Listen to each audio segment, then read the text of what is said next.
You ever feel like business people are speaking a whole different language? Well, you're not wrong.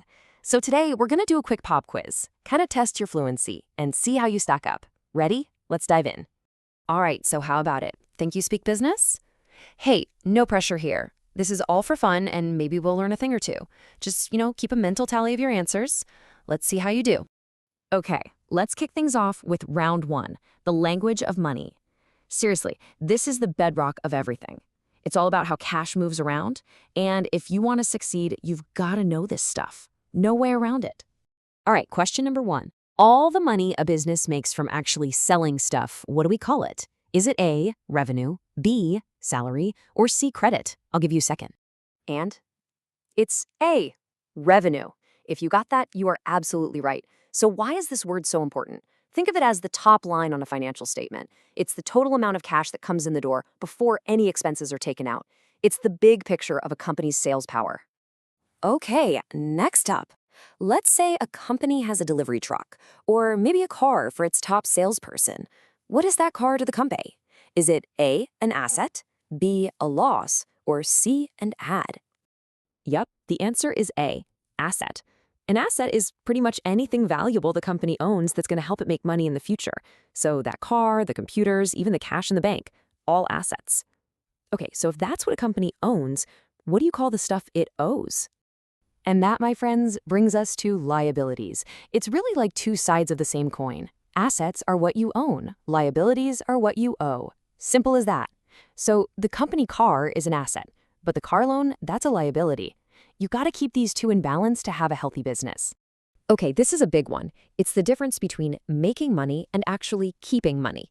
See, gross profit is your revenue minus the direct cost of what you sold. But that's before you pay for things like rent, salaries, the whole shebang.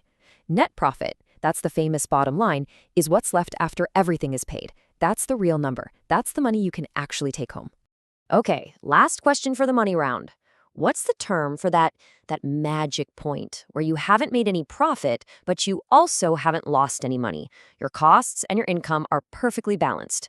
Is it A, break even, B, crash, or C, margin?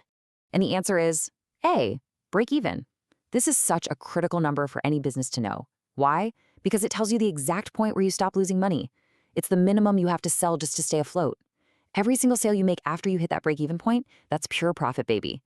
Okay, you made it through round one. Nice work. Now for round two, we're shifting gears from the product to the customer. We've covered the money. Now let's talk about the people who give you that money. So you've got this amazing product, right? But who's it for? Who are you trying to sell it to? What's the name for that specific group of buyers? Is it A, target market, B, random, or C, crowd? You nailed it. It's A, target market. This is Business 101, folks. You simply cannot be everything to everybody. You have to know who you're talking to. Are you selling to gamers, to new parents? Knowing your target market lets you aim your message like a laser beam, right at the people who actually want to buy your stuff.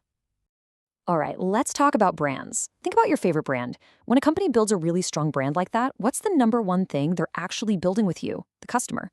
Is it A, trust, B, noise, or C, size? The answer, without a doubt, is A, trust. Look, a brand is way more than just a cool logo. It's a promise. It's that gut feeling you get. And when that feeling is a good one, over and over again, it builds trust. And trust, that leads to loyalty. That's what makes customers come back again and again. It's the holy grail, really. Okay, here we go, our final round. We're moving from the physical world into the digital one. Welcome to round 3. Your business online. Let's start with a basic one. All those people clicking and visiting your website, what's the term for that? Is it A, traffic, B, trucks, or C, trails? Of course, it's A, traffic. The name makes perfect sense, right? It's just like traffic on a highway. It's the flow of people coming to your digital storefront. And it is the absolute first step. I mean, if nobody shows up, you can't sell anything. But just getting them to visit, well, that's only the beginning. So once someone is on your website and they're ready to buy, they hit the final 2 steps. First, they add what they want to their shopping cart. Then it's on to checkout to pay. And let me tell you, making that little journey from cart to checkout as easy and painless as possible, that is absolutely crucial. It's where you turn a maybe into a yes. All right, this is it, the final question of our pop quiz. So, let's say you spend a bunch of money on some online ads. How do you know if it was worth it? What's that super important metric that tells you how much profit you made for every dollar you spent? Is it A, ROI, B, ROU, or C, RAI? And the answer is A, ROI, which stands for Return on Investment. This one is huge. All it does is answer one simple but powerful question. Did I make more money than I spent? For every dollar I put in, did I get $2 back or did I lose money? It shows you what's working so you can do more of it and what's not so you can stop wasting your cash. And we're done. So, how'd you do? Let's just quickly run through the key takeaways. Remember, it's not just about profit, it's about net profit, what's left at the end of the day. You've got to know your target market. You can't sell to ghosts. A great brand is all about building trust. And online, it's all about measuring that ROI. Look, these aren't just a bunch of fancy buzzwords. You now have the basic vocabulary of business. These are the real tools you need to build something, to measure if it's working, and to grow it into something amazing. So the question isn't just about what you know now, it's about what you're going to go out and build with it.